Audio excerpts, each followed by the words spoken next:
No princípio, Deus criou os céus e a terra. A terra era sem forma, vazia. Deus criou a luz, criou o sol, criou as estrelas, criou as plantas, criou as árvores que dão frutos, criou animais, os terrestres, e também criou os animais marinhos. Por fim, ele cria o homem para usufruir de tudo isso. Deus criou o ser humano para usufruir de tudo isso. E havia uma comunhão maravilhosa, perfeita, entre Deus, o homem e a mulher. Havia uma harmonia que não havia nenhum defeito. A perfeição pairava naquele lugar, no jardim do Éden. Num determinado momento, seduzido pela serpente, o homem e a mulher pecaram. Pecaram e desse dia em diante, a harmônica comunhão entre Deus e o homem foi manchada, foi quebrada. E não só entre Deus e o homem, mas também entre o homem e a mulher.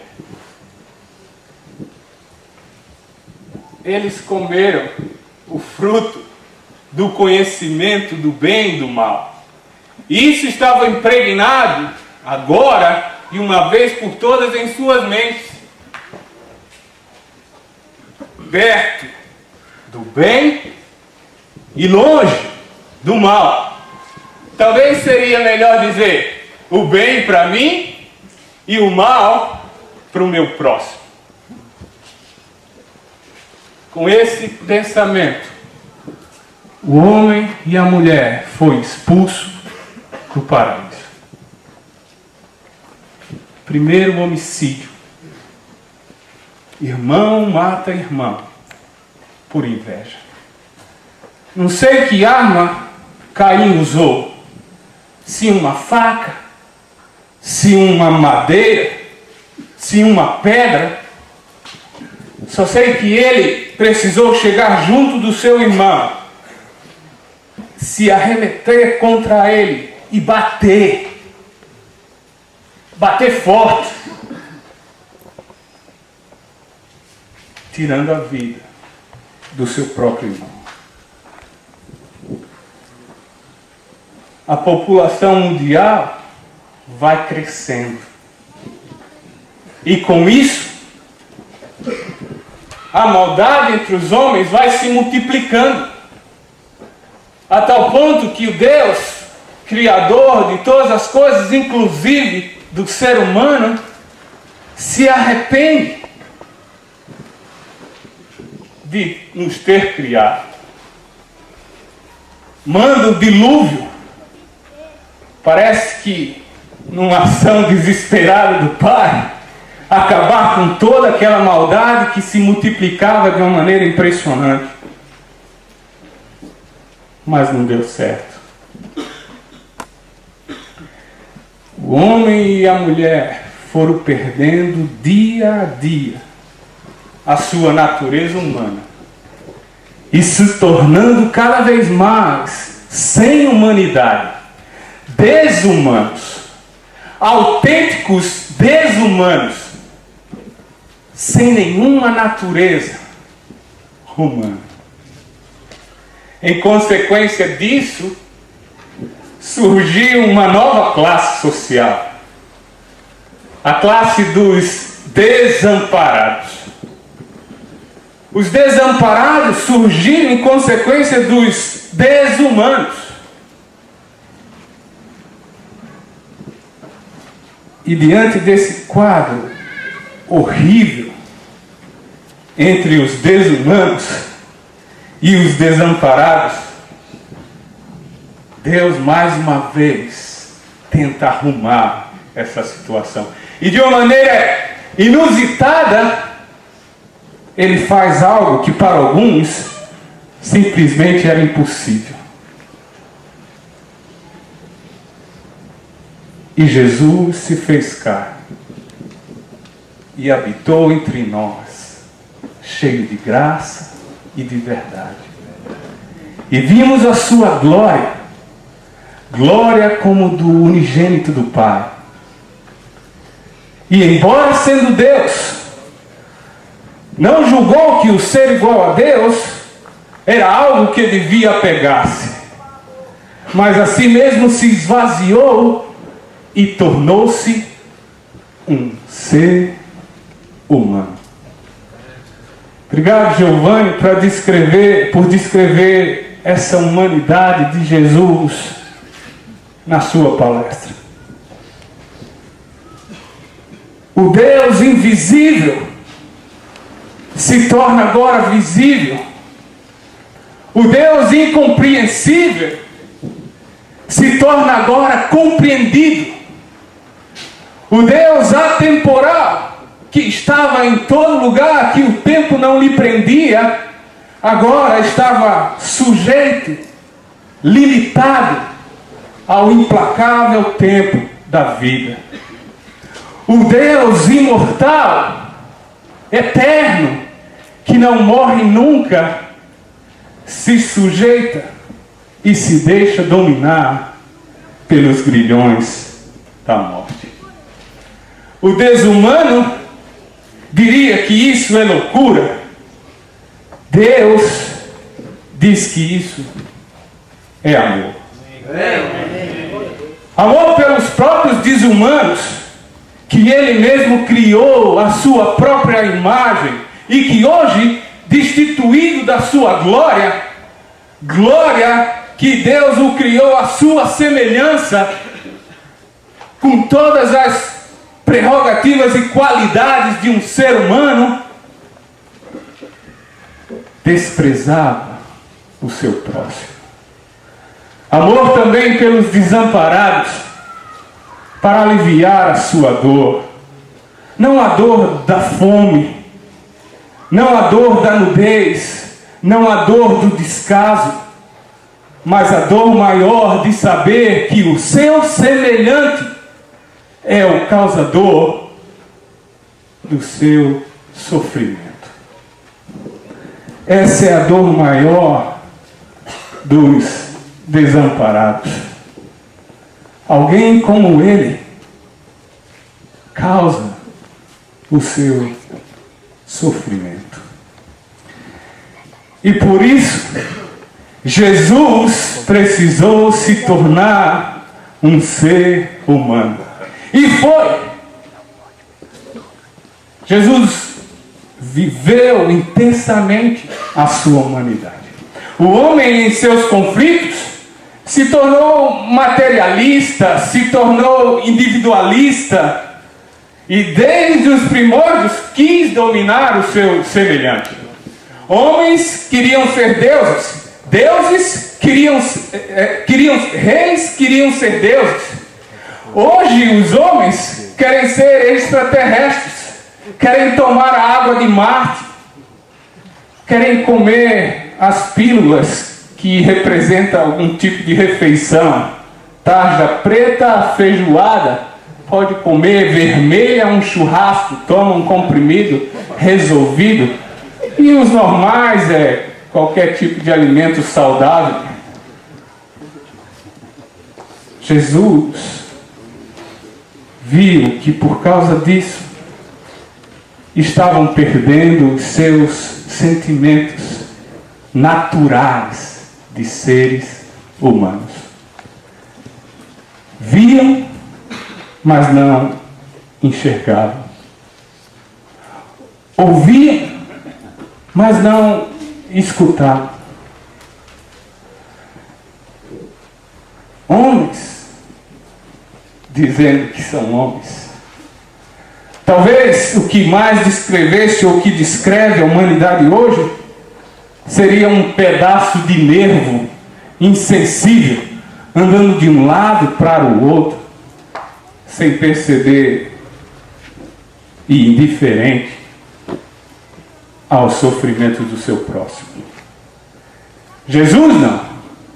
Pelo contrário de tudo isso, do ponto de vista de Deus, foi extremamente humano.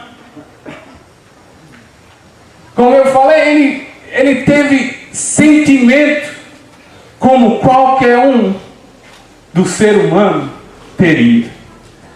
Comeu, respirou, chorou, sofreu, se alegrou. Foi sensível a todas as situações e atendeu a todo aquele que dele precisou. Em Mateus 8, versículo 1 a 4, logo depois de Jesus ter discursado, pregado tão bem no Sermão do Monte, Jesus vai descendo aquele monte e logo em seguida chega um leproso diante dele. Olha para ele, roga de joelhos, dizendo: se queres, pode purificar.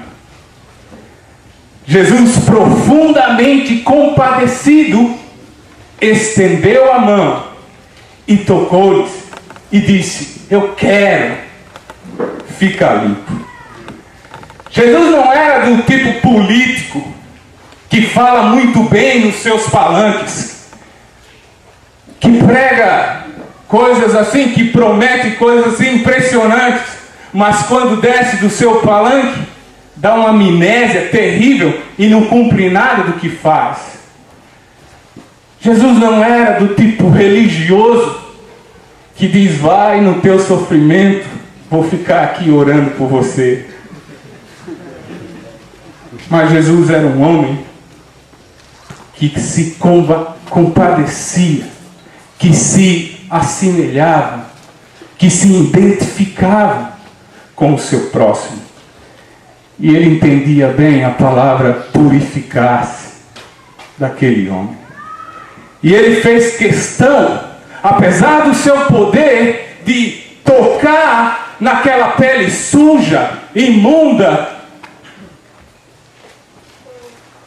cheia de podridão. Mas Jesus, com a sua humanidade, fez questão de chegar perto e botar a mão. Fez questão de dizer para aquele homem: eu toco em você, sinta o ser humano que eu sou e que me compadeço de você.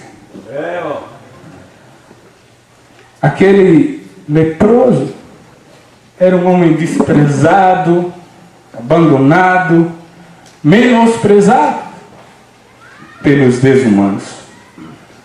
Mas Jesus, na sua humanidade, torna aquele homem perfeito na sua saúde. Marcos 6 relata a volta de Jesus, ou melhor, a volta dos apóstolos de uma viagem missionária. Vieram cansados, exaustos. Jesus olha para eles, se compadece deles e disse: olha, vamos fazer o seguinte, vamos descansar, vamos pegar um barco, tirar um momento de um final de semana assim de férias. Vocês estão muito exaustos. Mas a fama de Jesus era impressionante. E logo as pessoas souberam para onde ele ia, correram, chegaram primeiro que ele. Jesus chega, uma multidão tremenda. A Bíblia diz que Jesus se compadece deles, porque eram ovelhas que não têm pastor. E passou-lhe a ensinar-lhes muitas coisas. Jesus não é do tipo que troca o seu final de semana prolongado por uma atenção ao necessitado. Daqui a Santos, de São Paulo a Santos, é 68 quilômetros apenas. Você consegue tirar isso em menos de 1 hora de carro. O sistema Anhanguera e Anchieta é perfeito quando não tem carro. Mas chega em finais de semana prolongados, você chega a levar 6 horas para percorrer 68 quilômetros. É incrível. Os paulistanos desumanos, quando começa o final de semana, eles saem do seu trabalho e pegam aquela estrada. Que tristeza, que sofrimento. Se fosse a pé, chegariam mais rápido. E voltam piores do que foram, mais cansados do que foram. Quando eu trabalhava no Bradesco, o pessoal saía cheio de ideias. Olha, dessa vez eu vou voltar à tarde. Trocentas pessoas voltavam à tarde e o trânsito era o mesmo. Vou voltar de madrugada. Quando via, estava lá meu companheiro de trabalho com orelha, super cansado. Muito mal. Gente, uma visita a um orfanato ou um asilo é muito melhor aproveitado. Os desumanos acham que não. Preferem cansar-se. Preferem doar as suas forças, a sua atenção para si próprio. Jesus para um final de semana de férias com os seus apóstolos e ainda de quebra dá um jantar para um monte de gente. Trabalho, mas porque era humano e sentia o que aquelas pessoas sentiam. Jesus estava fazendo uma última viagem para Jerusalém antes de ser assassinado por um bando de desumanos. Então ele decide entrar em Jericó. Uma multidão o seguia e um cego mendigo chamado Bartimeu, na porta da cidade, provavelmente pedindo esmolas, escuta a agitação, pergunta quem é, diz: é Jesus. Alguém que ele sabia que podia tirar a sua aflição. E aí começa a gritar: Jesus, filho de Davi, tem misericórdia de mim. Mais uma vez uns desumanos aparecem e dizem: cala a boca, rapaz, não perturba o mestre. E o homem grita mais ainda, muito mais alto. E Jesus não usa nenhum ouvido biônico para escutar aquele homem desprezado, menosprezado pelos desumanos. Porque aquele homem grita cada vez mais alto, os ouvidos humanos, como o meu e como o seu, ouve o clamor daquele desamparado. E aí manda chamar aquele cego. Amados, o Senhor dos céus e da terra, o Criador de todas as coisas, chega na frente de um mendigo e diz assim: o que queres que eu faça? Se coloca na posição de servo de um mendigo e diz na frente daquele bando de desumanos: que privilégio, que resgate impressionante daquele cego desamparado para o amparo total da mão de Deus. Amém. Jesus, mais uma vez nas suas andanças, inventa ir para a cidade de Naim. E quando vai entrando, vem saindo um enterro. Uma viúva está enterrando o seu único filho. Jesus vê aquela multidão acompanhando, fala para aquela mulher: não chores. Mas como não chorar? O meu sustento, o meu carinho, a minha condição de ser de ter carinho, de ter um braço para acolher, de ter sustento para me manter, está aí, morto. Como não chorar? Mas Jesus diz: não chora. Chega no esquife e ressuscita aquele jovem. Não foi pensando que aquele jovem tinha tanta coisa para viver ainda. Não. Foi pensando naquela viúva desamparada. Porque Jesus sabia o que era ser viúva, sozinha, no meio daquela sociedade desumana que a faria sofrer dia após dia. E por isso lhe restitui novamente a herança que tinha perdido. Agora estava novamente amparada pelo seu filho. Jesus chega na casa de Pedro e vê a sogra dele acamada, com febre. Toca, chama e a febre dela passa. É claro que Pedro não é daquele tipo que mandava a sua sogra para o asilo. Estava lá na casa dele. Agora, não que o asilo seja uma coisa ruim. Não. Mas qualquer coisa ou qualquer lugar não presta se houver falta de atenção. Jesus deu atenção àquela senhora. Jesus respeitava os idosos e queria ver aquela senhora, aquela viúva restabelecida, não para ser servido, mas pelos poucos anos que ainda a sobrava, queria ver alegre, não com doença. Queria perguntar se tem alguém abaixo de 25 anos abaixo. Levante a mão. Poxa, tem pouco. Está vendo todo esse resto aí? Tem mais do que 30, tem mais do que 25. Daqui 10 anos, eu vou dizer para você: cuidado. A estatística diz que vamos ter mais velhos do que jovens. Talvez você chegue no banco e só ache um caixa exclusivo para jovens. Todos os outros para velhos. E a caixa dos jovens vai trazendo bebê, mulheres grávidas e você lá esperando. Talvez quando você chegar no ônibus, você entre pela porta da frente, identidade menor de 25 anos, jovem. E aí tem seus bancos ocupados, sabe por quem? Aqueles bancos reservados para jovem, pelos velhos.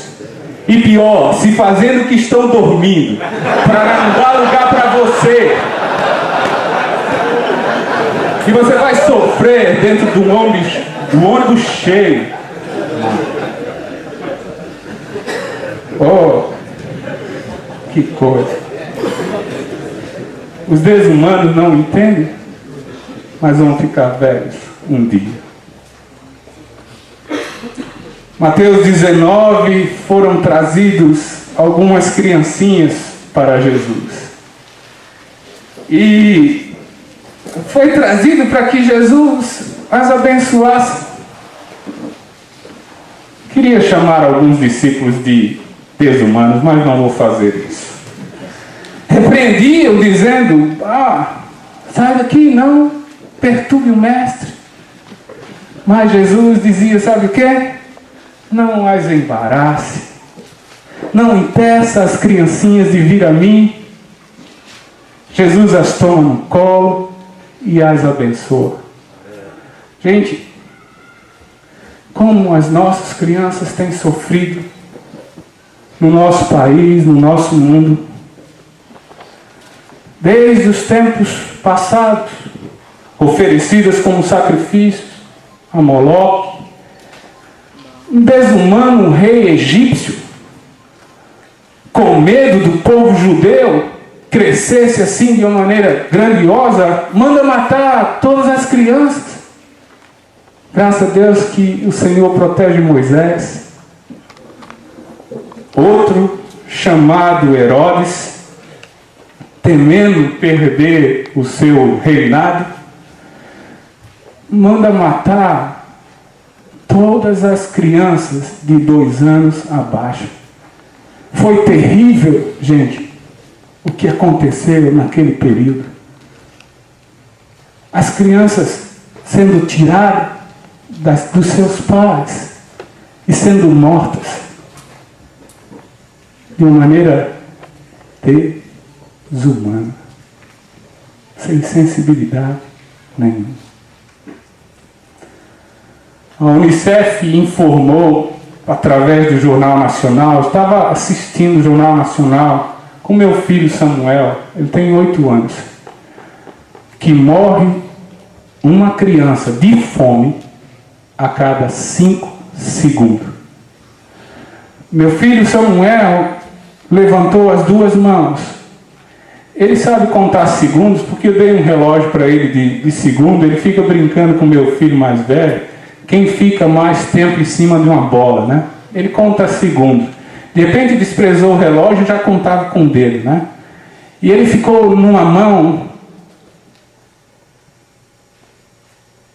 na outra.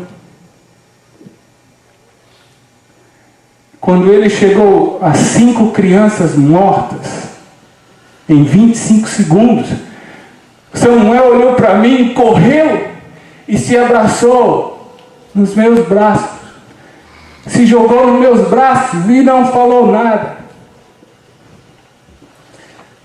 Eu não sou desumano, filho. Você vai ter comida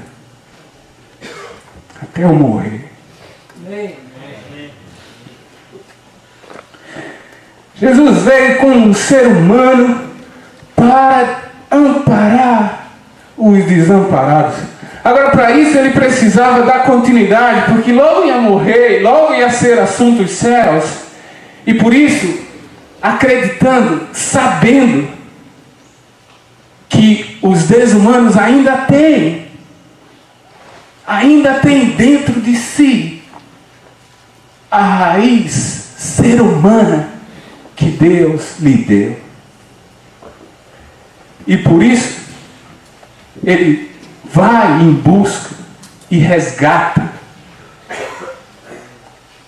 a humanidade que ainda tem nos desumanos. Mateus e Zaqueu, 2 desumanos terríveis, enriqueceu às custas dos desamparados que eles criaram.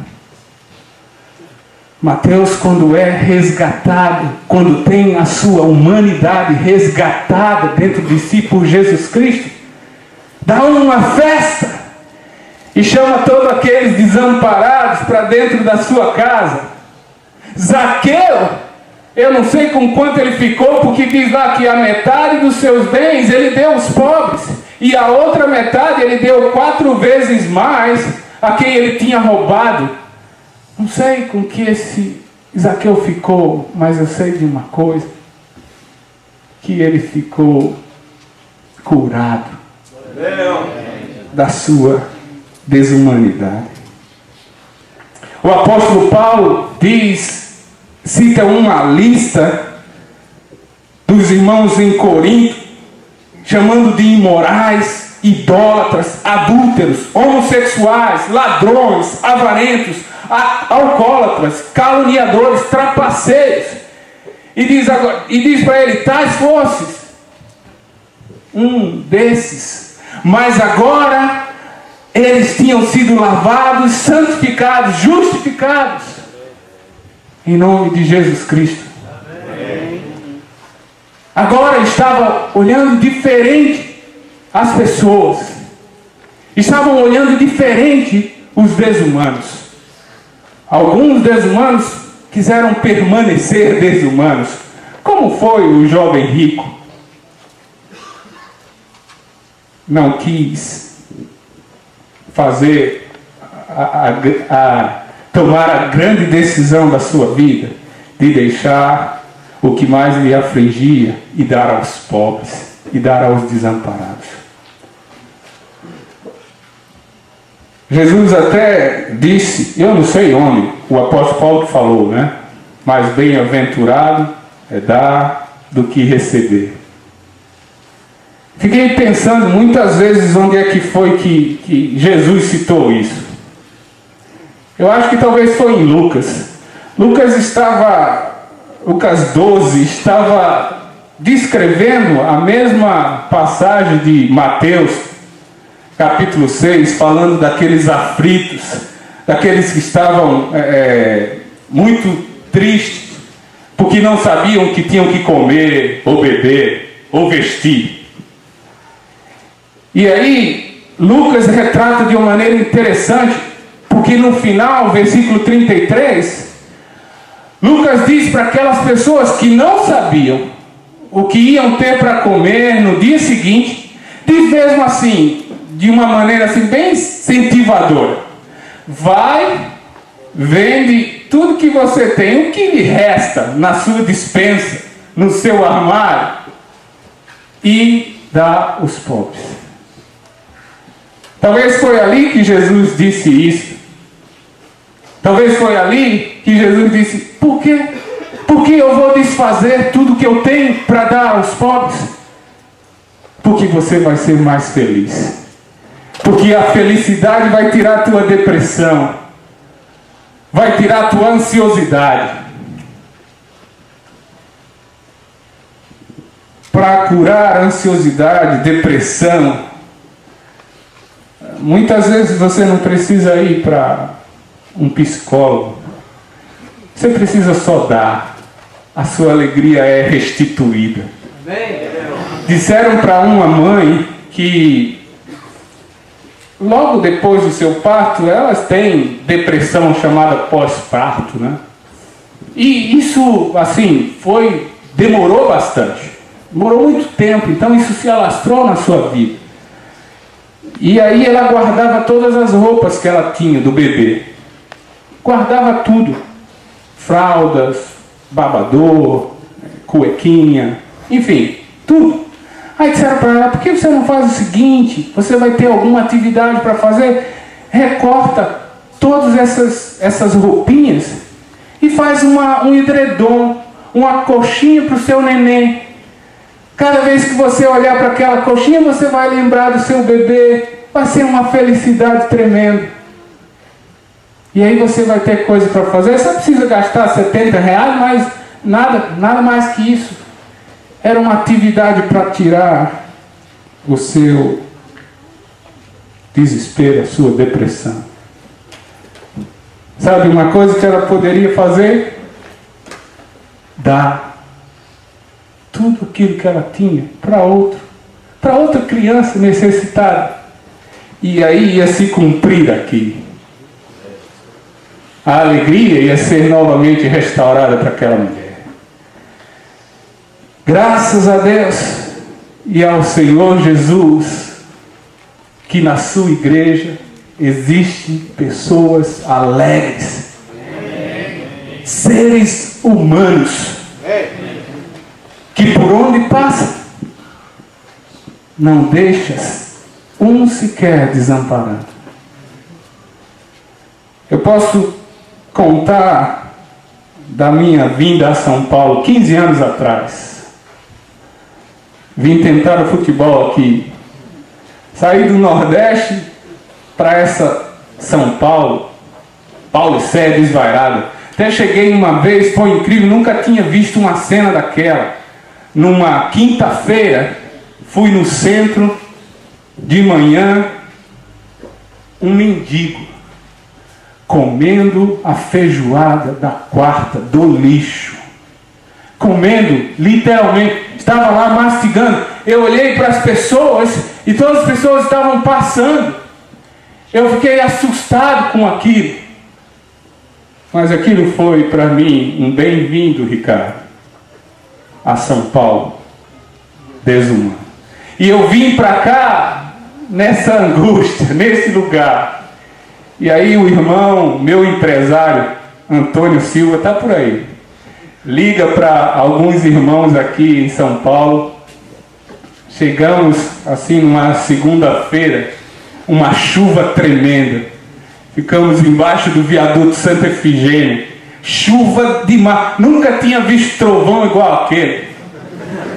Estávamos assustadíssimos. Eu, Paulo Martins e o Simval. 3 jogadores profissionais de futebol. E aí Antônio Silva disse, pode ir, já contatei com o pessoal lá, vão te atender. A chuva passou um pouquinho e lá me vem o amado Abramo Lucarelli. Abramo, eu tenho a tua figura vindo naquela chuva de ônibus, vim buscar a gente. Me leva para 9 de julho. Lá eu encontro outro ser humano maravilhoso, Álvaro Pestana. Esse homem nos coloca num Fusca que ele tinha, nos faz um passeio assim tremendo, passa lá pela USP e diz assim, aqui é muito bom para treinar, viu? Vou te deixar no instituto. E me deixou no instituto e sabe o que fez? Botou a mão no bolso. Eu vou dizer, Álvaro, ele me deu para nós dinheiro para passarmos a semana. Tínhamos lá um lugar para ficar, dinheiro e uma imensidão de espaço para treinarmos fisicamente. O lugar certo. Mais um pouco, não sei o que estava acontecendo, irmãos falando com irmãos. O Paulista de Jundiaí estava precisando de jogadores. Aí entraram em contato com o nosso outro empresário, Antenor Gonçalves. O cara recebe 3 marmanjos lá, que ele nunca viu na vida. Eu era barbado, feio. E ele coloca na casa dele, gente. Na frente da casa, lá em Jundiaí, na frente da casa do Antenor, tinha uma passarela grande, que a gente podia fazer caminhada ali, treinar. Eu não fico lá para treinar no Jundiaí, vou para Guaratinguetá. Quem me leva a São Paulo? Antenor. E deixa lá o irmão Paulinho e Simval aos cuidados da congregação de Jundiaí.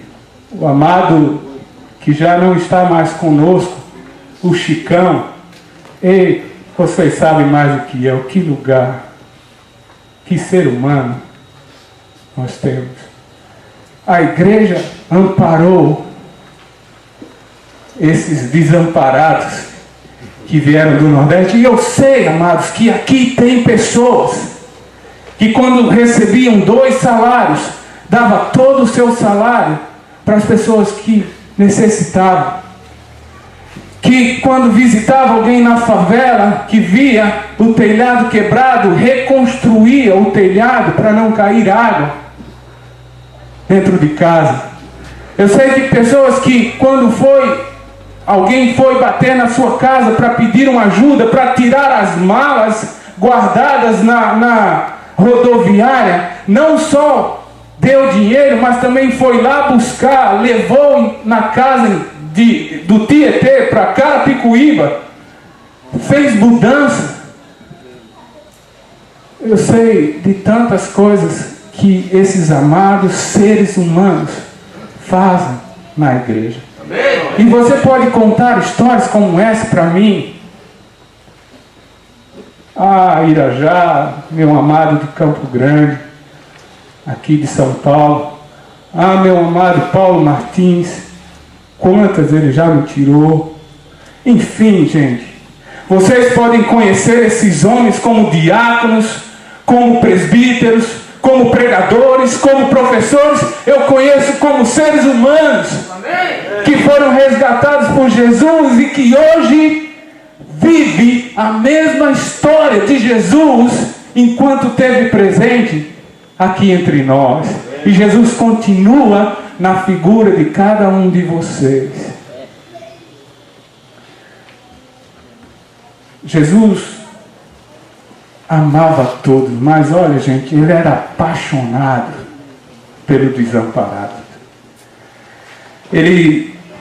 Quero terminar justamente com capítulo 25 de Mateus, onde Jesus inclui no preparo dos discípulos para esperarem a sua vinda, o acolhimento aos desamparados. Ele cita algumas palavras. Era fato que ninguém sabia qual era a hora que Jesus ia voltar. Mas também era fato que Jesus diz assim: tudo bem, vocês não sabem a hora, mas eu vou lhe ajudar. Até lá, vai fazendo desse jeito. Porque com certeza quando eu chegar, eu vou levar você para os céus. Jesus diz que quando ele esteve com fome, lhe deram de comer. Quando ele esteve com sede, lhe deram de beber. Quando esteve forasteiro, como eu, nessa terra, foi acolhido. Quando esteve sem roupa, quando estava nu, lhe deram o que vestir.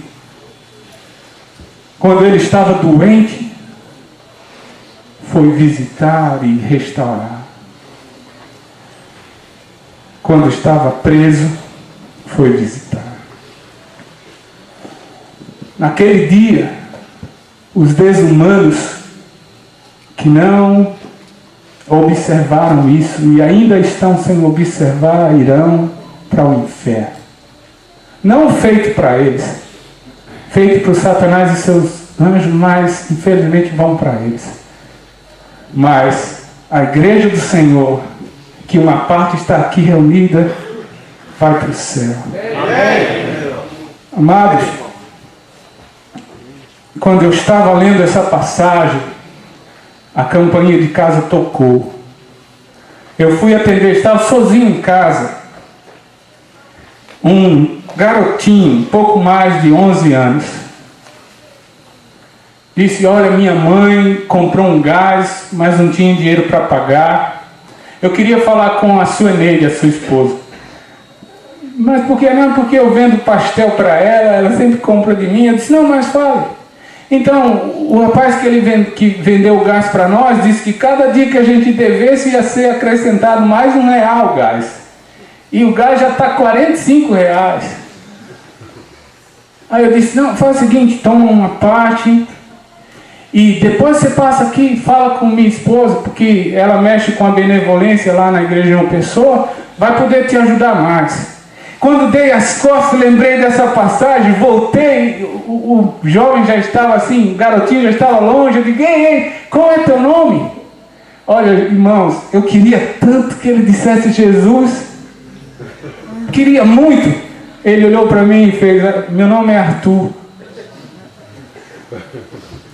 Ele virou, depois olhou para mim, aí disse: minha mãe me chama de pequenino Arthur. Ai, mas foi Jesus falando para mim naquele momento. Verdade isso. Cada vez agora que eu faço alguma coisa por algum desamparado, mas está sendo tão gratificante pensar que estou fazendo para Jesus. Minha oração é essa, amados, que Jesus continue fazendo a obra na vida de cada um de vocês. E eu posso estar aqui olhando para vocês e vendo aqui um bando de Jesus, se é que existe essa palavra, vendo Jesus em vocês.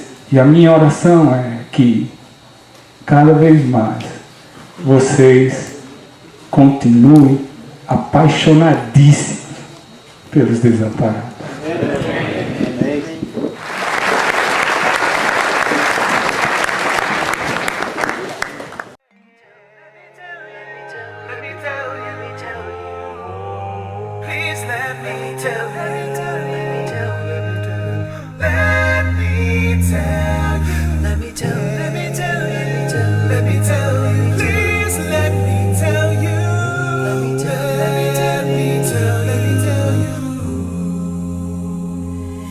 Let me tell you about my Savior.